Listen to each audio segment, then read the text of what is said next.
You're listening to the Diplomats podcast on Asian geopolitics. As always, I'm your host, Ankit Panda from New York City, and I'm delighted to be joined today by Shannon Tiesi, the Diplomats editor-in-chief and our resident China hand. Shannon, thanks so much for coming back to the podcast. Always a pleasure, Ankit. Well, Shannon, we have a lot to talk about, and I'm glad we're following up this week because I think the last time we had you on the show was right after China's 19th Party Congress, that event that we, China watchers have spent an entire year speculating about, and then, will Xi Jinping declare himself emperor for life? What will happen? Who will go where? What would the new Politburo leadership look like? And of course, all those questions have been answered. But now on February 25th, Xinhua, in a somewhat terse and almost cryptic announcement, simply pointed out that when the National People's Congress would meet, and that meeting opened today, they would moot a revision to the state constitution to remove the term limitations for both the presidency and the vice presidency of the Chinese state. Obviously, that is one of the titles that Xi Jinping holds, in addition to his entire potpourri of titles, General Secretary of the CCP, Chairman of the Central Military Commission, Commander-in-Chief of the People's Liberation Army, and on we go. But of course, President of the PRC is now another title that Xi appears poised to retain, effectively sealing in his leadership in another way. But Shannon, I guess the place to really begin our conversation today is to talk a bit about something that I think you were one of the only China watchers that really pointed out sort of unambiguously, right? I mean, there's this idea that, they announced this thing in Xinhua, everybody freaks out, and all these Western analysts are saying, this is it. This is Xi Jinping declaring himself emperor for life. But, you go back to the 19th Party Congress, you see the elevation of Xi Jinping thought into the party constitution. You see Xi effectively, you see the new Politburo Standing Committee. There's no clear successor to Xi Jinping. I mean, the implication is that as long as Xi is alive, there will be no one above him within the Chinese political apparatus. So can you talk a bit about what you make of this change? I mean, I already know what you meant, but, because I read your article, but for our listeners, I think you had a really interesting approach to why Xi Jinping would look to do this and why the party would look to give him this additional title beyond his 2 terms. Sure. So first of all, just to clarify, I can't take credit for originating this idea that Xi Jinping was already emperor for life. That exact phrase is something that Willie Lam has said, including, I think, in his interview with us right after the party congress. Mm-hmm. And actually, I quoted Bill Bishop, the Cynicism newsletters provider, and an awesome China hand. If you guys haven't already subscribed, you should definitely do so. He said, essentially, now that Xi Jinping has his name alongside Mao Zedong's in the party constitution, it does not matter what his official title is. He is emperor for life, essentially. So the question then is not, that Xi Jinping wanted to be emperor for life. That question has already been answered. Since the Party Congress, certainly arguably before that, because the developments at the Party Congress themselves weren't a surprise. The question is why he attached enough importance to the title of president that he needed to amend China's constitution so that he would be able to keep it.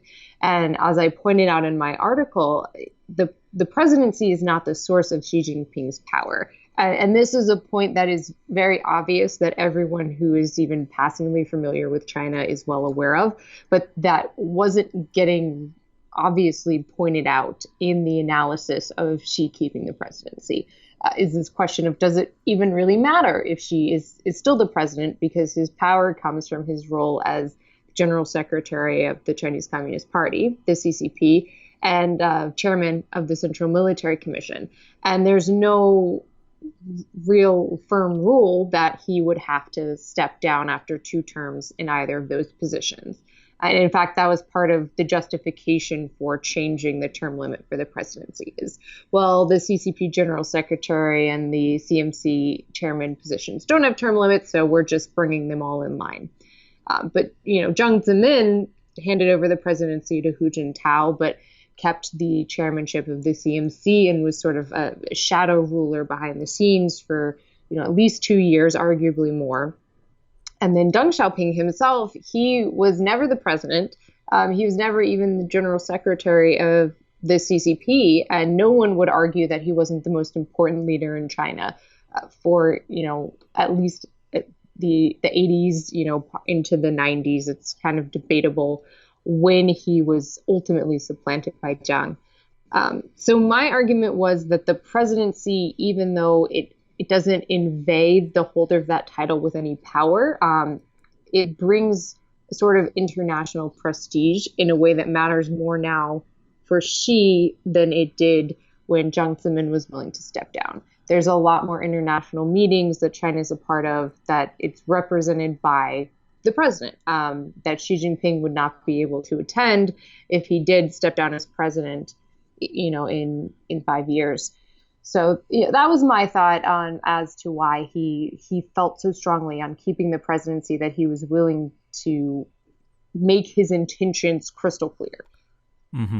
Mm-hmm. And I think there is a lot to that. I mean, I think in the past year or so, we've seen a little bit more of prestige seeking out of Xi. I mean, I think a good example is, his big speech at Davos, but also I think, as the Belt and Road Initiative has also now been elevated in the party as kind of China's go-to external grand strategy.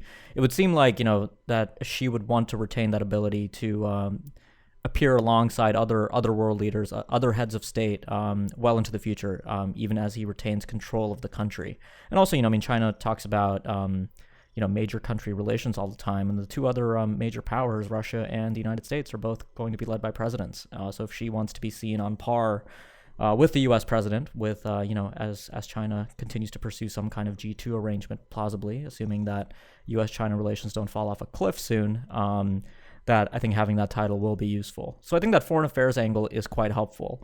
I have to ask you a question about geopolitics, though. I mean, I hear some China watchers talking about a perception within the party that we are now about to enter a particularly difficult, or not difficult, but a sensitive time for China. This idea of China essentially completing its rise and emerging as a great power. I think we see that in the newly released defense budget numbers, and obviously I think that's a trend that's been going for some time.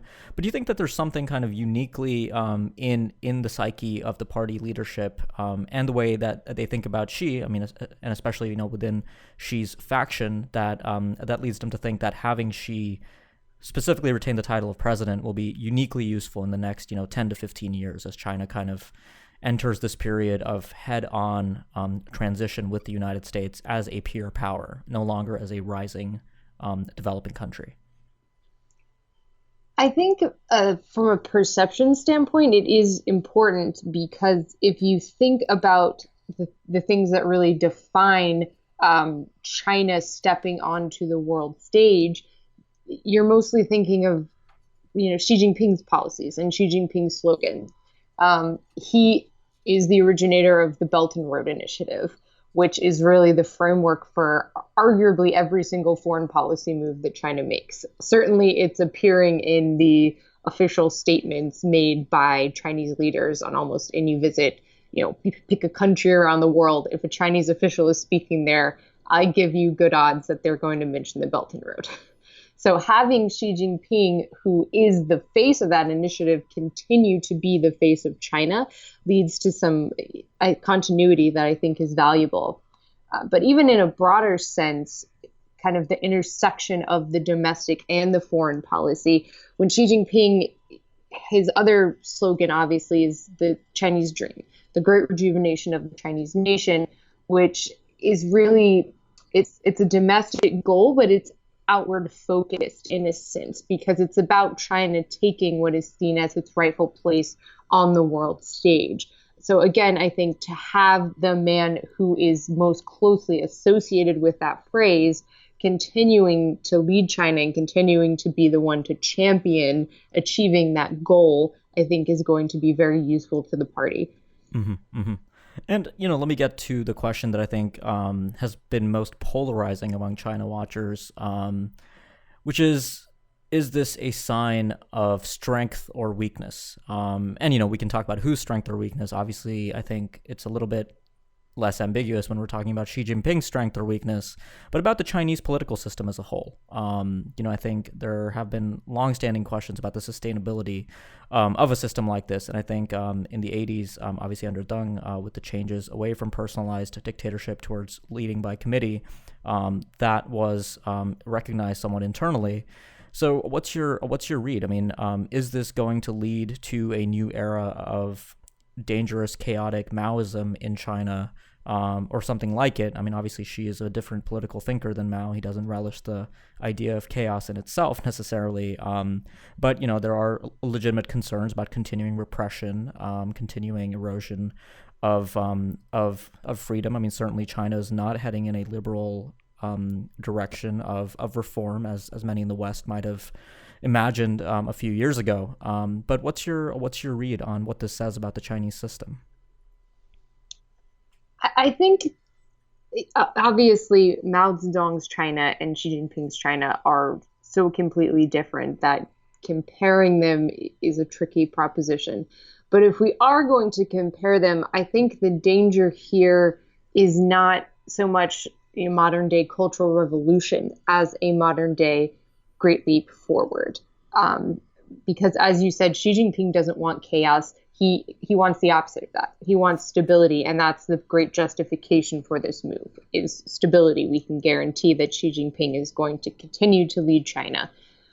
The problem is he has been so avid about suppressing dissent in all forms, whether that's coming from rival politicians who might be wanting to seize power or academics who are criticizing his policies, that eventually you're going to reach a place where no one is willing to speak out against him. And Xi Jinping has already amassed so much personal control of such a broad portfolio, from China's, economic reforms to foreign policy to military affairs.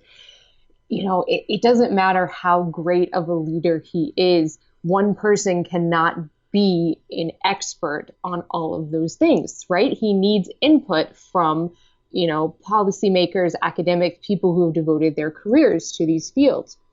And he's not going to get that input, frankly. The atmosphere that he has created is not conducive to people standing up and saying, the way you're going about X policy is probably not going to work in the long term. It's going to cause these complications.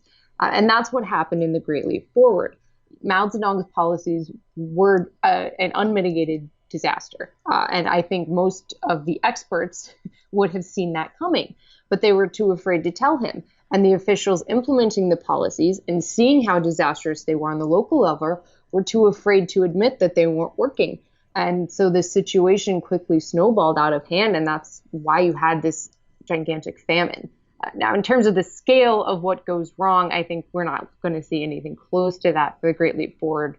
But definitely kind of that as a metaphor for where China's biggest danger point lies, I think is accurate. Mm-hmm. And, I think there's a possibility of that potentially playing out in the international security and foreign policy realm, with Xi potentially taking an ill-advised decision to potentially escalate a conflict if he perceives either, the need to placate Chinese nationalists, or he legitimately feels that that is the best course of action without considering advice from all sectors. I mean, again, I don't have a specific here, but obviously I think, what you pointed at is a commonly cited pitfall of kind of personalist dictatorships, something that I think at least the second generation of Chinese leadership had taken some note of after the Maoist history. Let me ask you, let's pivot a little bit towards the two sessions that are underway. For listeners that don't commonly follow China, the two sessions being the meeting of the National People's Congress, which is expected to rubber stamp a range of things, including this amendment on term limits, but also elevate Xi Jinping thought in the state constitution, create a new anti-corruption agency and other things, and also the meeting of the Chinese People's Political Consultative Conference. So Shannon, I wanted to ask you a bit about the other components of Chinese leadership, which matter less these days, but still matter to an extent. And specifically, Wang Qishan is back on the scene. Where are things standing with him, and what do you think he's destined for? I think that is one of the most interesting questions to watch as the two sessions unfold. And it'll be closer to the end when we actually see all of these the positions announced and filled. Before the constitutional amendment was revealed, the thinking was that Wang Qishan would be made the vice president.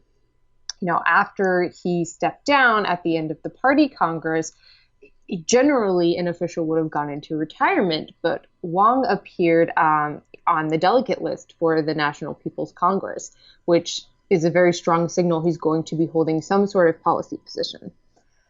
And then just today, there was a photo that's been making the rounds on social media of Wang Qishan sitting in a row at the end of the Politburo Standing Committee's, dais. So he's kind of a shadow eighth member of the Politburo Standing Committee in that image. And I think that's a very clear signal that even though he officially does not have a role in China's top governing body, he's still very influential. Yeah. The question now is he just going to get the vice presidency, or is something even bigger and even more unusual in store for him?